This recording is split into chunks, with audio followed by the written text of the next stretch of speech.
You see they're dry. You see there's no marrow in the bone. You see they're scattered all over the valley. They ain't even full skeletons. I mean, the bones are scattered all over the valley. They're just bones. But answer me a question, Ezekiel. Can these bones live? Ezekiel answers the only way he knows how to answer. Lord, you know. Critical race theory was born out of critical legal theory. Am I teaching y'all something today? There emerged two common beliefs linking all critical race theories. First, white supremacy has subordinated black people and other people of color. That's just a fact. How in the world are you going to fight against that being taught in any school? White supremacy has subordinated black people and other people of color. That's a fact. Why don't you want that to be taught in school? You let your schools teach us that Columbus discovered America. That's a lie. You let your schools teach us that George Washington couldn't tell a lie. That's a lie. You let your schools teach us that some slave owners were beneficent and good slave owners. There were no good slave owners. Anybody who owned people was evil. That's a lie. You let your schools teach us that Abraham Lincoln was good for Negroes. No, Abraham Lincoln was trying to save the Union. And Abe Lincoln himself said if he could save the Union and keep black people in chains, he would do it. That's a lie. Come on, somebody. You let them teach us about a white Jesus. You let them teach us that Native Americans were the aggressors. Come on, somebody. That white folk had a manifest destiny and that the pilgrims were good to Native Americans. That's a lie. All day, every day, you let them teach us lies. All throughout my history in school, I was taught lies. But you got a problem with critical race theory because it teaches the truth that white supremacy has subordinated black people and people of color. The right to bear arms. Let me just back up a little bit and let me take you on back to the late 1960s when Ronald Reagan was the governor of California. And they were oppressing black folk, and a group of men and women known as the Black Panther Party decided that they were going to defend the rights of black folk. And the Black Panthers decided that the Second Amendment wasn't just for white folk. So they strapped themselves with guns and showed up at the Capitol in California. And when they saw them Negroes with guns, come on, somebody. That's why I say if you ever really want to get gun laws changed, just strap all these Negroes up. They'll change them laws before the week is over. When the Black Panthers, watch this, I want you to read, the California legislator passed what was called the Mulford Act. It was a gun control act that decided who could get guns, who couldn't get guns, what could be in your background, what couldn't be in your background. It was the first time in history that the National Rifle Association, the NRA, supported restrictive gun legislation, all because black folk had the nerve to get strapped. Look at your neighbor and say, neighbor, go get strapped. Amen, somebody. Y'all gonna say Bishop told us to get strapped. I said it. Go get strapped. It just got real quiet up in here. But y'all already know I'm a triple P. Amen. Y'all know what a triple P is, right? A pistol packing preacher. Amen, somebody.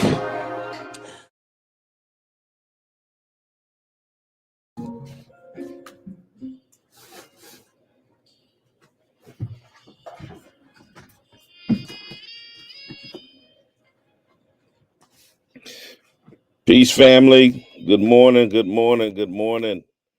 Welcome, welcome, welcome. Black Love Experience. Little jazz in the background. Y'all got to go to TuneIn or iHeart or WTCCFM.org to hear that because you know Facebook will shut my stream down if I play Coltrane over the air. They be tripping. So if you want to hear the music, you can go right there to any of those places. But tell somebody we're on the air. Let them know we're on right now. I got to get my folks from the gram on.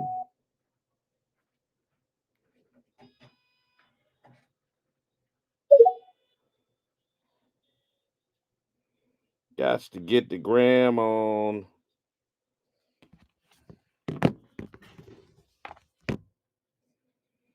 Do me a favor, though. Like, share, subscribe. It's been an interesting morning thus far.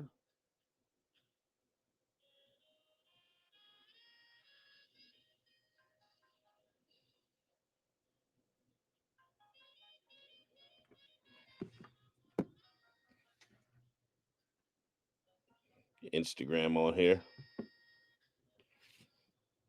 What's up, Graham? All right, we got the gram popping.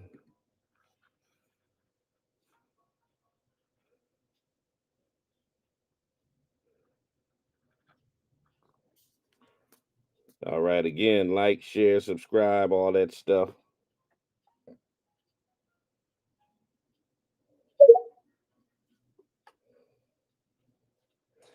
Interesting conversation I want to have today. Those of you who've been following the news know that the president of Harvard, Dr. Claudine Gay, has resigned under pressure.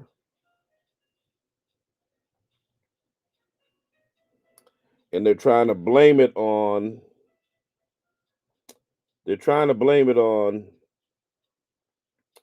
um, accusations of plagiarism. But we know better than that. We know she was ousted because of Zionism. Let's just keep it a buck. Let's just keep it 100.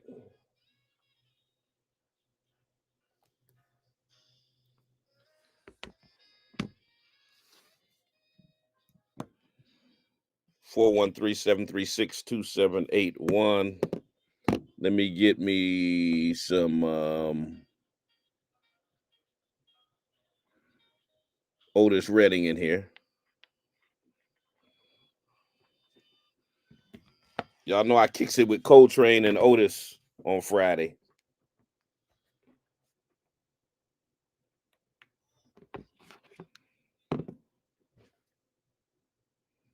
Young girls, they do get weary.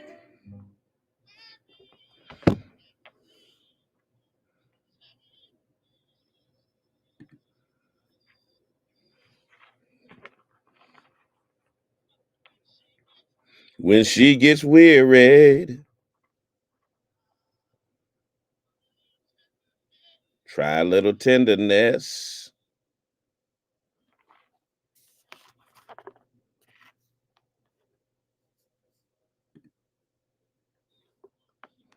You know she's waiting, anticipating.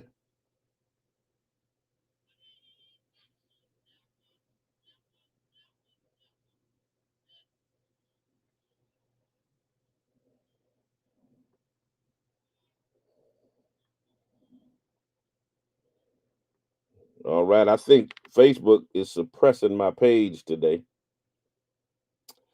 It's usually my largest audience. And I see that I put Zionism in there, and I think they are restricting the reach because of that. Boy, they be killing me.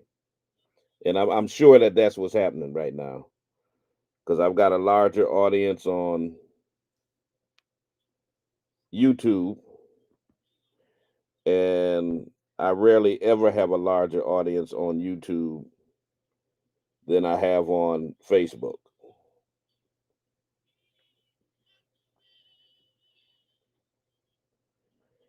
So the games Zuckerberg and them play, the games they play to keep any message, any anti-Zionism message, to keep it suppressed. It's ridiculous. It's all good though. We'll go with what we got.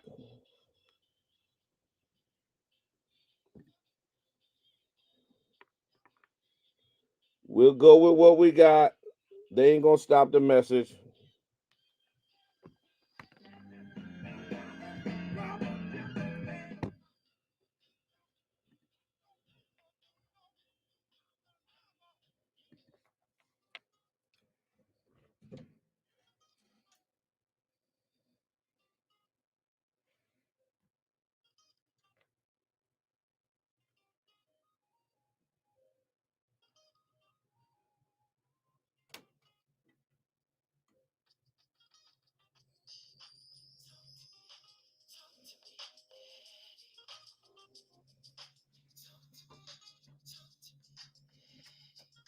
90.7 WTCC. Good morning and welcome to the Black Love Experience. I'm your host, Bishop Talbert Swan II, and it's another Friday. Good to be with you on today, on another edition of the Black Love Experience. Tell a friend, tell somebody we're on the air right now. So go ahead and tune in. While those of you that are tuned in, why don't you do me a favor and rep your city, rep your town. Let me know where you are chiming in from. Good morning to each and every one of you um, in the Pioneer Valley and beyond. I have a subject today that I think might have ruffled some feathers at Meta because they seem to be suppressing my Facebook feed. Normally, that's my largest audience whenever I'm on the radio. And I've got about 10 people on Facebook when there's usually hundreds uh, on Facebook, um, and which is very interesting. I've got a larger audience um, on both YouTube and on Instagram, um, which means to me, in my estimation, Facebook is playing games, and we know Meta has kicked Sean King off, and they've been suppressing all of the messages that are exposing what's happening in Israel. And so, anytime you talk about Zionism, Israel, you're subject to be suppressed. Case in point, I've got over 100 and some odd on Instagram. I've got over 100 and some odd on YouTube, but 10 people on Facebook, which is usually my largest audience. So Facebook is playing games, but that's all right. I got you all here in the Pioneer Valley who are listening over our 4,000 watts. Welcome those from Massachusetts, from Connecticut, from Vermont, and beyond, wherever you are chiming in from. Good morning to you, each and every one of you. Those that are in the Twitter space and everywhere else, do me a favor. Rep your city, rep your town. Let me know where you are chiming in from. Always love to know where you're coming in from. I see East Hartford is up in the building. I see Los Angeles is in the building. I see Memphis, Tennessee is in the building. I see Houston, Texas is in the building. The Field is in the building. Grand Rapids, Michigan is in the building. New York City is in the building. Where y'all at on the gram? Let me see. Where y'all at? Rep your city, rep your town. Vernon, BC. I don't know what that is. Oh, British Columbia. Okay. All right, British Columbia is in the building. Dallas, Texas is in the building. Greenville, South Carolina is in the building. NOLA, that's New Orleans, Louisiana, for those of you who don't know. When they put that NOLA in there, there's another New Orleans up in the building. Good morning, good morning, good morning to each and every one of you who are chiming in wherever you are chiming in from. Louisville, Kentucky. Good morning, Louisville. Appreciate you for being a part of our morning. TGIF, thank God it is Friday. Claudine Gay, president of Harvard, resigned. And of course, the media has tried to play it that she resigned because of accusations of plagiarism. They don't want to tell the truth that this is a direct result of Zionism and white supremacy. And we're going to talk about that. 413-736-2781.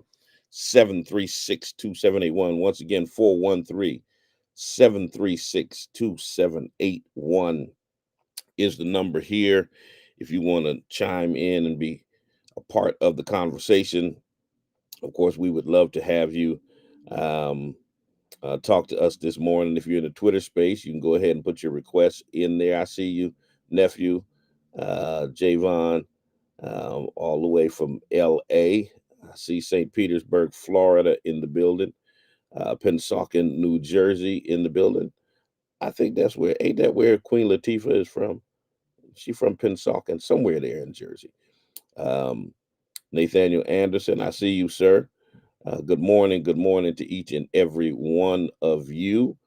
I'm sure there's folks probably trying to get on through Facebook that are being suppressed because this is, they're playing games. I'm never this low on Facebook, but that's all right. It's all good. We plug on and we carry on. We're going to carry the conversation no matter what happens.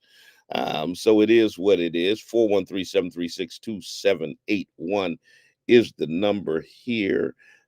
Play a little spoken word here, and we're going to come right back with our conversation about another casualty of Zionism. Stay with us. Don't y'all dare go nowhere.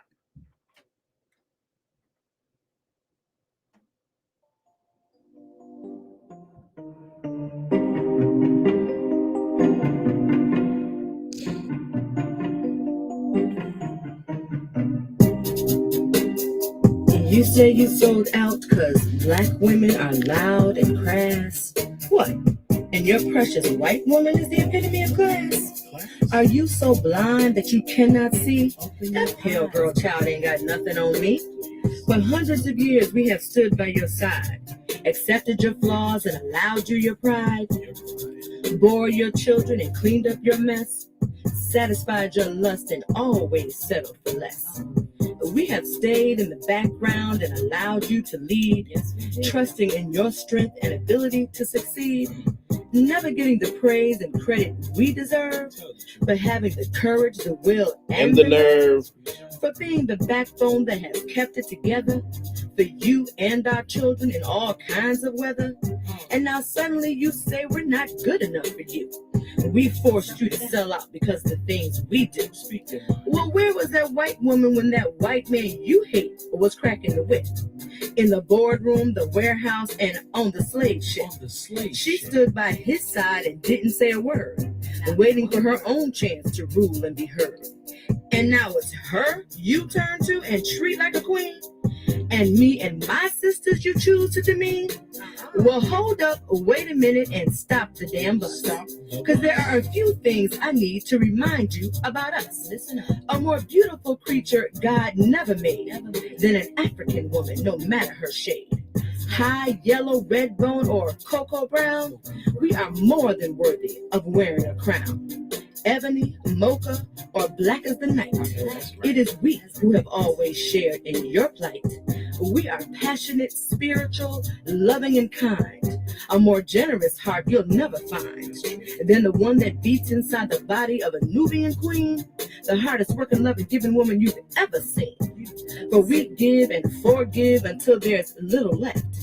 Then we're forced to put up our guard to avoid your theft. The theft of our hearts and our trust, the very nature of our soul, by our so-called brothers who are just playing a role. And you wonder why some of us act as we do? Take a look in the mirror, because the answer is you. It's not enough that the white man has always tried to keep us down, but our own men act as though they'd love to see us drown. And white women have never invited us to join their equal rights struggle. So we're out here alone with a million things we juggle, raising the children that black men leave behind, and dealing with the racism of the daily corporate grind. Damn, it's no wonder some of us are loud. Hell, we're just trying to be heard. In a world where everyone, including our men, ignore our every word. Where are the brothers who understand a black woman's worth? Right here, who will protect and stand by us, for we are the salt of this earth. We birthed you, raised you, and showered you with love. It was we who taught you to love your creator above. We gave you all we had and taught you to be men. Open your eyes, it is us, your black sisters, not Bo Derek's kind who rate a perfect 10. And one final word for the sellout who claim to be brothers.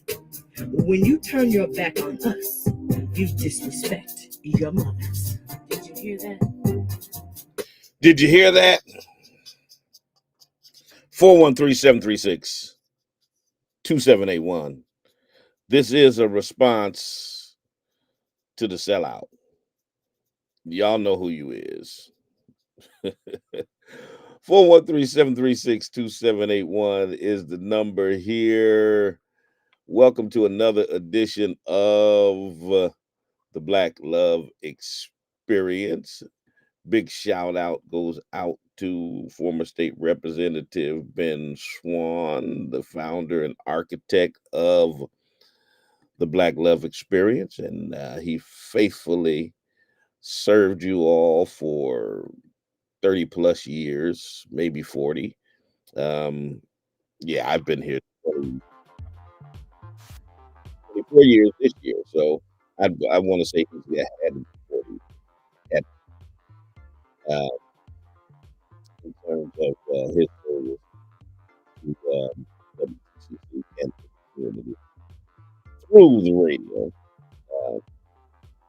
So I'm just continuing on the legacy. 413-736-2781, 413-736-2781.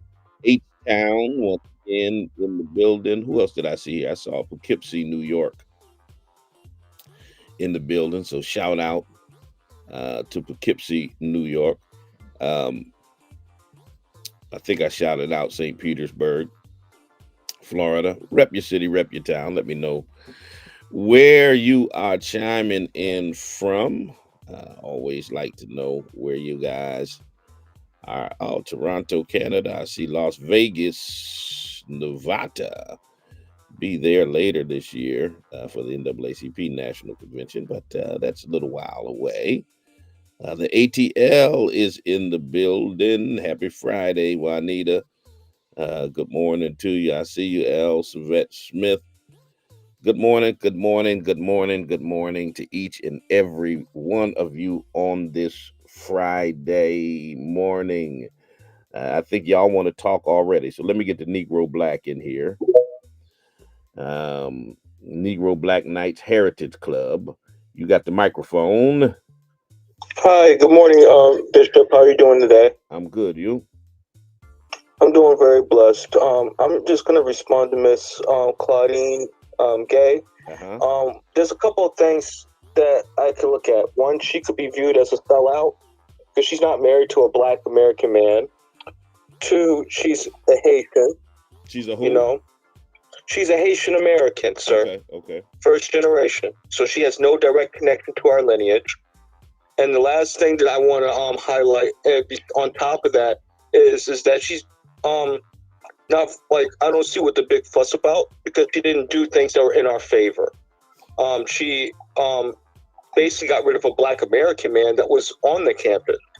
So why are we concerned? We should be talking about the effects and the damages that she has done to by impersonating our community. So let me tell you why we should be concerned. You laid out some things that has to do with Dr. Gay personally, her personal heritage, being Haitian American, not connected to the lineage of foundational Black Americans, etc. Bigger picture is this: they did not go after Dr. Gay because she was Haitian. This is what we have to understand. When white supremacy, when Zionism, when they come after Black people, they don't come after them based on our distinctions and differences that we delineate about one another. They could care less whether or not she's connected through her lineage to foundational Black Americans, or whether she's a first generation immigrant or not. They just see Blackness, and that's the larger picture. Because if she was not a Haitian American, if she was a foundational Black American, the same thing would have happened. If she had done things that you believe to be in the favor of Black people, the same thing would have happened. So the bigger picture story I'm looking at is they came after her because of her Blackness. And that's the thing that makes our experience similar, is that we cannot avoid the response of white supremacy on the basis of our national heritage or lineage. Are you following me, brother? Can I respond back then? Yeah, go ahead. Okay. Well, my question to you then is, where's the Haitian community at in this conversation? I hear us picking up the mantle of Blackness and discussing this, but I have not yet seen Haitian people defend her. And that's a good question. That's kind of my retort. That's a legitimate question. That's a legitimate question and inquiry into that community to say, hey, your fellow Haitian American has been attacked. Why are you all not picking up the mantle and advocating on her behalf? Legitimate question. Appreciate you, brother. 413-736-2781. TASDN, you got the microphone. Good morning, Bishop. Thank you for letting me speak. Yes, sir. But there's several points that I wanted to make. One, Bill Ackerman, the white Jewish oligarch, he was at the forefront, and he kind of led the lynch mob to have President Gay resign. And I commented to him and let him know that this was a Pyrrhic victory, because now this opens up the can of worms when you talk about the DIE. Let's let the genie out of the bottle when it comes to their community and the overrepresentation that they have, the white Jewish community, of the overrepresentation that they have of students at these Ivy League universities, the staff and board members at these Ivy League universities, whether it's Yale, Harvard, the top 25 university. The white Jewish community makes up 2% of the population, but a quarter of the students at these Ivy League universities come from their community. When you look at the staff, they have an overrepresentation of presidents and tenured professors in these universities, the top 25 universities. All over you can look, not just the Ivy League. So we see that the white Jewish community has all the protections and all of the rights of being a minority while maintaining the power and privilege of being white, right? When they decide they want to be a minority, then they pull anti-Semitism. But these people, these white people, white Jews in the United States, have all the privileges and protections of being a minority and the power of being white, the wealth of being white, the position of being white. There's no difference when you talk about privilege and power from a white Christian or a white Jew. And I would make the argument that the white Jewish man and woman has more power and privilege than the white Christian. When you look at the overrepresented, I'm from New York City. You have over 350,000 millionaires in New York City. The vast majority of those millionaires are from the white Jewish community. Whether you go to Brooklyn, Manhattan, when you look at Hollywood, When you look at the financial district, when you go down to Wall Street, the Silverstein building, the Oppenheimer building, the executives in equity. So, when you're shining light on us, now what that does is that allows us to shine the light on you. When you talk about our privilege and how we're, DIE recipients or affirmative action recipients, it goes both ways. If you can criticize our community, if you can criticize our equity, if you can talk about our political actions and what power we hold, then we can do the same for you. And the reality is, you have benefited more from affirmative action programs. You have benefited more from discrimination, the white Jewish community. You have benefited more, and you've been able to skirt the criticism when you're biasly hiring your own people in executive positions in Wall Street. You're getting away with discrimination in your community. And now, if these were Jewish businesses, if these were Jewish institutions, I would understand.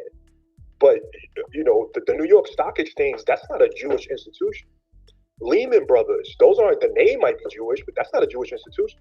JP Morgan, how are you getting away with electing white Jewish executive CEOs decade after decade and nobody saying anything about this? Because they're playing a game. Both of these sects in the white community are playing this game with us, this back and forth, where they pretend like, this sect of the community is a minority. The Irish are really minority. They're not really white. Until it's time to practice white supremacy, until it's time to get white benefits. So I'll let Bill Ackerman know. You may have gotten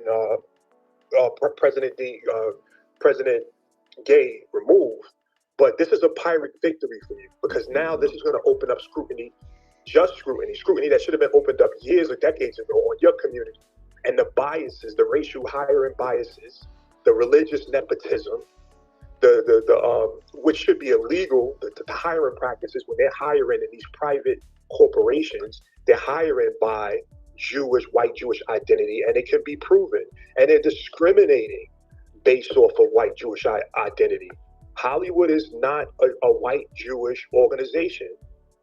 There's no excuse for why you can continue at the executive level to hire white Jewish members from your community.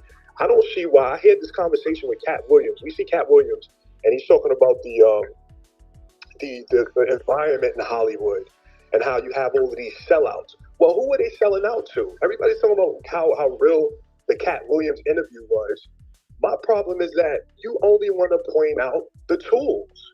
You only want to point, if these guys are puppets, if Kevin Hart's a puppet, if Steve Harvey's a puppet, who's the puppet master? Don't be Mr. Tough Guy when it comes to calling out our people, but then when it comes to calling out the people behind them, the ones that's creating this environment of degeneracy and of conflict, then you pretend like you don't know what's going on.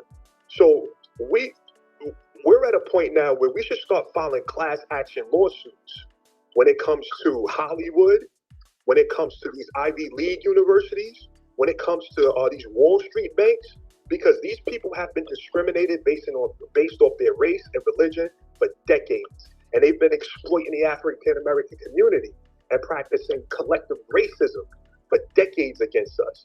You had the young lady that was in The Color Purple crying about not getting paid, and Terrence Howard. Well, who's not paying her? Who's discriminating against these CEA agencies? All of these agencies that represent different actors and actresses in Hollywood. These are run by their people, and they're tyrants and bullies to the point where you can't criticize them. They can talk about us. They can talk about our political action. They can run news stories on the economic and social conditions in our community. They even have NBC, the executive of NBC is and always has been a white Jewish executive. They have sects of their company called NBC Black. Can you imagine if we opened up a media company and label a section of our company NBC Jew, NBC White Jew? They've been getting away with this tyranny for way too long. And the reality is they are at the white Jewish community is at the core of anti-black racism in the United States. Brother, when you look at all these, you talk about gentrification and all of these cities that were laid and dilapidated after the Martin Luther King riots. Yeah. If you grew up in a city, you grew up in a dilapidated environment where buildings were burned down, abandoned buildings, abandoned businesses. For 30 years, those communities were left in that condition. And when they asked us who burnt those communities, why did we burn down our own communities? We turned around and said they weren't our communities. We didn't own those buildings. Right. They own those buildings, and that's how gentrification happened. They sat on those buildings. They let us languish in poverty in these urban areas after those, out of spite, after we burned down their buildings and their businesses for decades, from the 70s to the 90s, and it's in the early 2000s. And then they came in and sold all those properties from up under us. So we're victims of crimes of humanity.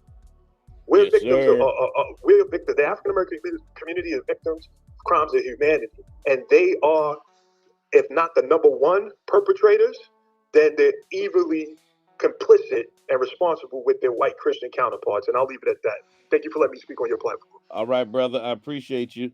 I almost want to pass the collection plate.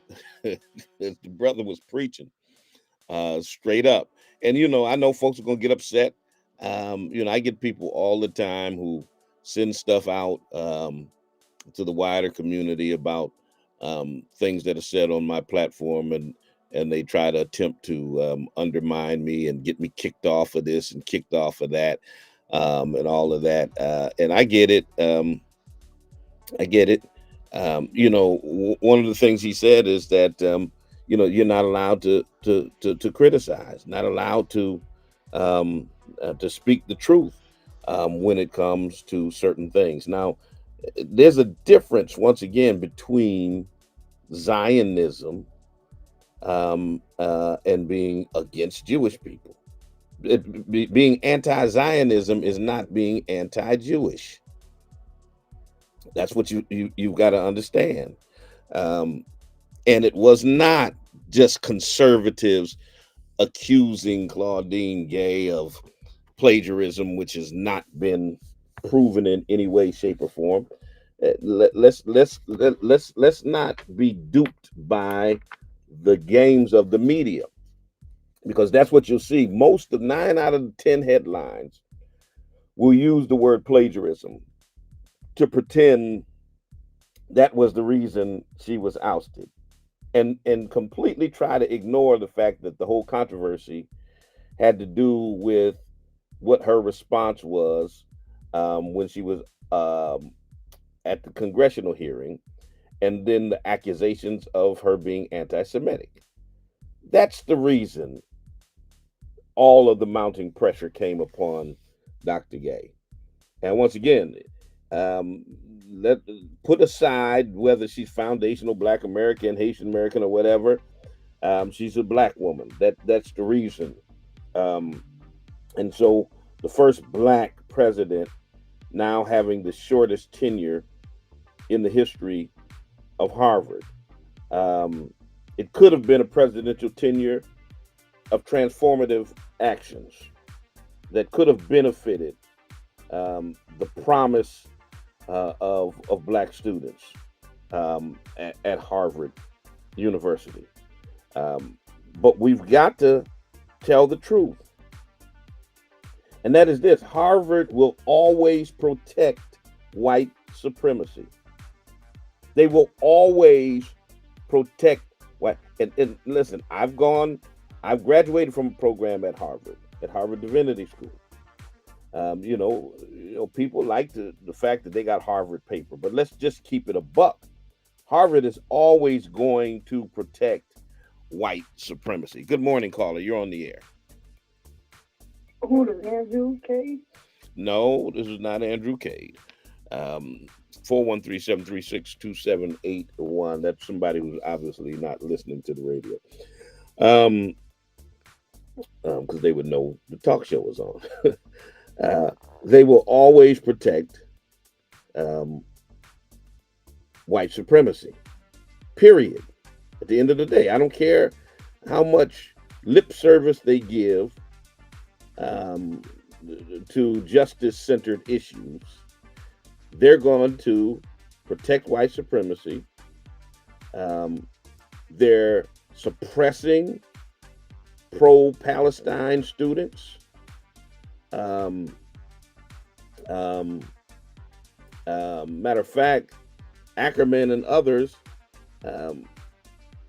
have threatened any Harvard seniors who are preparing to graduate and think they're going to get a job on Wall Street, that they're going to be on a list, on a no hire list, if they engage in any protests around Palestinian human rights. President Ye was doing the job of a Harvard president, and basically, carrying out the commitment to white supremacy, even though she's a black woman. And that's why I keep telling y'all sometimes putting black faces in white spaces does little to change the structure of white supremacy.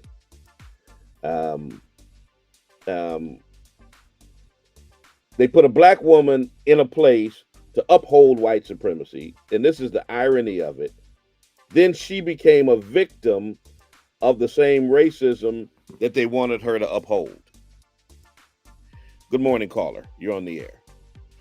Good morning, Bishop. I love what that brother said on your platform. Yes, sir. But we have a problem, and this problem is going to come up this year with Biden talking about he's a Zionist, and Trump, who's buddy with Netanyahu. Yeah, both of them are buddy with Netanyahu. Huh? I said both of them are buddy with Netanyahu. Absolutely. And that's the thing people need to understand when it comes to kowtowing to Israel and to Zionism. There's very little difference in the Republican and the Democrat platforms. They both are in the pocket of AIPAC and compromised by Israel. Absolutely. And I think all of them in Congress, all 535 are compromised by money. And so they're all in lockstep with what's going on in Palestine at large. And this is the problem. Oh, and I also wanted to mention to you, I don't know who did that spoken word, but man, that last part was... You mean the response to the sellout? Yeah. Oh yeah, that's my late sister Rhonda Swan. You can catch it anywhere you stream music, Spotify, Pandora, wherever it is. You can grab that. Man, my condolences to your sister, but man, she was powerful, man. And that last part, I wrote on your page, on your platform, who in city council would she be referring to? Well, I think she's referring to a whole lot of different folks. Well, you don't have to respond. I put that out there, but it's okay. Appreciate you, my brother. Take care. All right. 413-736-2781. 413-736-2781. Again, they put black faces in white spaces, but they expect them to still uphold the white supremacy of those institutions. And then those black people are subject to then become the victims of the same white supremacy that they are committed to uphold. And here's the thing. What happened was Claudine Gay failed to uphold white supremacy well enough. Think about it now. That's what caused her downfall. Is she failed to uphold white supremacy well enough. And so she became a victim of the same racism that she failed to uphold. Because there's an interdependency of anti-Black racism, and Zionism cannot be more clear than through her resignation. Can't be more clear. So y'all can save that plagiarism stuff. We know the reason why she is no longer president. You know, as a Black woman who ascended through the ranks of some of academia's most prestigious and lauded institution, she was no stranger to racist, misogynistic abuse from critics and colleagues. She had to be used to the questioning of her academic integrity, her qualifications, her aptitude. That was nothing new. I mean, I'm sure those things all came up as she worked her way up through the ranks. Because the world works tirelessly to undermine Black people, and in this case, specifically to undermine Black women. And so it's no surprise that the first Black person and Black woman appointed to lead an institution built on, because Harvard was built on the blood of our ancestors, on slavery, all right, built on and funded by white supremacy. It's no surprise that she would be the victim of these racist attacks. I mean, that's par for the course. I don't know why we would expect anything different. Let me get Amia Hampton in the space. Sis, you got the microphone. Hey, Bishop, TGIF. Hope all is well. All is well. Yes. So I see why Meta wants to block this message of the Zionists. But to go back to TASDN Tasden point, he really woke up the fact that Zionists, they double dip. They are minority and majority. We got to remember that these Zionists also finance the transatlantic slave trade. They finance the antebellum South.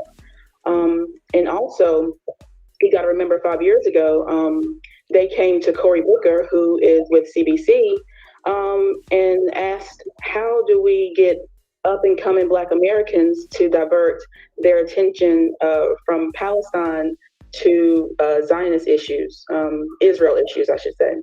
But yeah, this makes sense because all the money that these Jews gained from chattel enslavement, they have used to finance the entertainment business.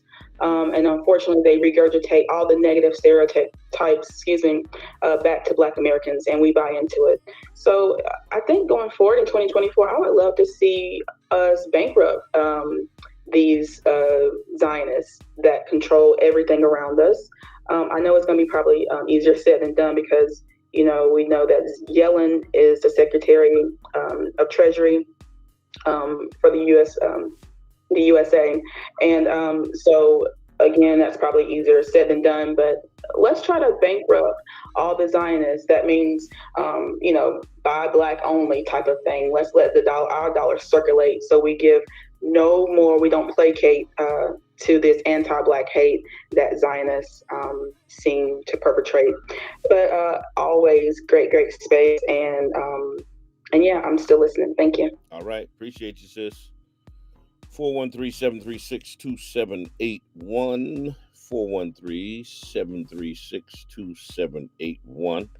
you want to chime in on the conversation, once again, rep your city, rep your town. Let me know where you are chiming in from. Hopefully all of my Facebookers that are being suppressed have found their way to the platform through another means. Hopefully they got on through iHeartRadio or WTCCFM.org, or they jumped on YouTube, or they jumped on Twitter, or whatever the case may be. Because Meta's playing the game. I see you, First Lady Karen Hightower. Good morning to you. I see you, Brother McCorkle. Good morning. Good morning. I see you, Sister Kears. Good morning to you, Charlotte Green. Good morning. I see you, Brother Grady. Good morning to you as well. Good morning to everybody in the Pioneer Valley. Listen, we're continuing this conversation, but let me make this announcement, because I'm excited about the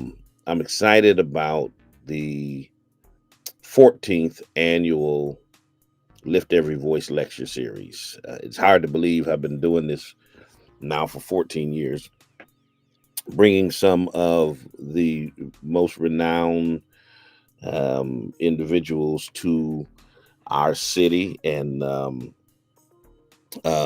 exposing them to the talent that is here, and giving you an opportunity to interact with people that normally would not even think about rolling through the field.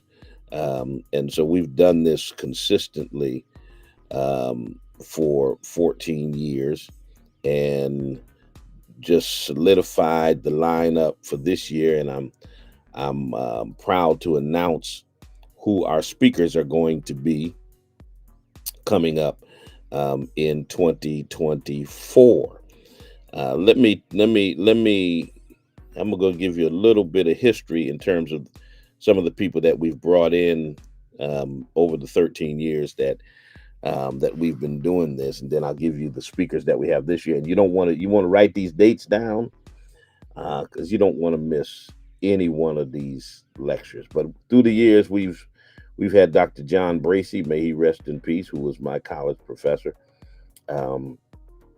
Dr. Keith, J. Keith Motley, my fraternity brother, and President Emeritus of UMass Boston. Dr. Jawanza Kunjufu has been here with us. Reverend Liz Walker, Brother Domingo Guyton, Dr. Steve Perry, Tim Wise has been with us multiple times. Always enjoy Tim when he comes. Dr. Whitney Battle Baptiste, Sister Soldier. That was a dynamic time. Standing room only. The hardest winter ever. Author and hip hop artist, iconic hip hop artist with Public Enemy. She was with us. Beautiful soul she was. Coquise Coco Powell, who's been a warrior in the arena of breast cancer awareness, was with us. And Dr. Kunjufu was with us on multiple occasions, as well as Tim Wise. Kimba Smith Pradia, and you need to get her story. You need to get her book and get her story. She's been with us. Dr. Boyce Watkins, Dr. Barbara Williams Skinner, Joe Madison, the Black Eagle. You hear him on Sirius XM. He's been with us on 2 occasions. Moni Love, hip hop artist, 80s hip hop artist with Queen Latifah, et cetera, et cetera. Moni in the middle. Clifton Davis, the actor, been with us. Author Debbie Irving, Dr. Julianne Malveaux, the Reverend Mike McBride, Dr. Yolanda Pierce, who is now the Dean of the Divinity School at Vanderbilt. She just left Howard University, and she was the first curator of the African American section of the museum in DC. Of course, we had my sister Tamika Mallory with us. Marino Cordoba, they call him the Martin Luther King um, of the Caribbean. Freedom fighter of Colombia. Look him up if you don't know about him and the groundbreaking work that he's been doing fighting for rights in Colombia. Nicole Franklin, award-winning filmmaker, has been with us. Amahu Baraka, human rights activist. He was the Green Party candidate for vice president several years back. Let's see, who else did we have here? We had Nathej Patel, a filmmaker, who's been with us. Karen Hunter, you hear her on Sirius XM, one of the foremost voices in radio. Reverend Dr. Cornell Williams Brooks, former national president of the NAACP. Dr. Avis Jones DeWeaver, she used to be the president and CEO of the National Council of Negro Women. My friend and brother, Dr. Freddie Haynes. Matter of fact, he'll be with us in about a week or so for our MLK, our Pastors Council MLK celebration. He's been a speaker at our lecture series. The Reverend Dr. Franklin Richardson has been with us. Dr. Keisha Blaine, groundbreaking author, has been with us. My sister girl, kind of my spirit animal in the struggle, Ida Rodriguez, comedian. Y'all need to check out her HBO special. She was with us in 2022. The Reverend Aubrey Hendricks was with us. Etan Thomas, former NBA player, activist, was with us as well. Then last year, we had Dr. Wes Bellamy. We had my sis, Teslin Figaro, was with us, and Springfield's own Dr. Vicky Irvin was with us. This year, we've got coming back to us on the 13th of February, Brother Domingo Guyton, who's going to be talking about the influence of hip hop in the struggle for Black freedom. And then I have my sister, Linda Sarsour, a political activist, Palestinian American. Matter of fact, she is in Egypt right now on the border of Palestine and Egypt, over there advocating for the rights of Palestinians. She'll be with us on the 15th, and she'll be talking about what's happening there in Palestine. And then on the 22nd, I've got the Reverend Dr. Siobhan Arline Bradley, the current president and CEO of the National Council of Negro Women. She will be with us on the 22nd of February. And then on the 29th, the Reverend Mike McBride of Live Free USA, one of the foremost advocates against gun violence in the nation. And he's going to come and he's going to meet with organizations that are working against gun violence and against violence in general. He'll be doing some workshops and outlining some strategies during the day. And then he'll be speaking on that evening. So we got 4 power-packed nights that are happening in February during Black History Month, February 13th. February 13th, we've got Domingo Guyton. February 15th, Linda Sarsour. February 22nd, Siobhan Arline Bradley. And February 29th, Reverend Michael McBride. Write those down, put those down. You don't want to miss them. You do not want to miss any of those dates. It's going to be a powerful lecture series. Let me get M1 in the place. M1, you got the microphone. Going once, M1. Going twice. All right. I guess he's having trouble connecting. So those are the dates of the lecture series. So hopefully you all will be able to join us and be a part of what we're doing, continuing the legacy. 14th year, and every year I always say, you know what, this is my last year. This is my last year. This is my last year. So hey, it is what it is. It is what it is. So listen, I've got 4 minutes. I got to transition out. Coming up at 10 o'clock is Friday Mid-Morning Jazz with Don Felton. All right. So y'all need to stay tuned. Keep it locked from 10 to 12 o'clock. He's going to make it personal for you. Smooth jazz, all that good kind of music is coming up very shortly. We'll continue this conversation. There's never enough time, never, ever enough time. We'll continue the conversation on the spoken word on Monday. I'll be with you at 9 o'clock a.m. The Lord saying the same.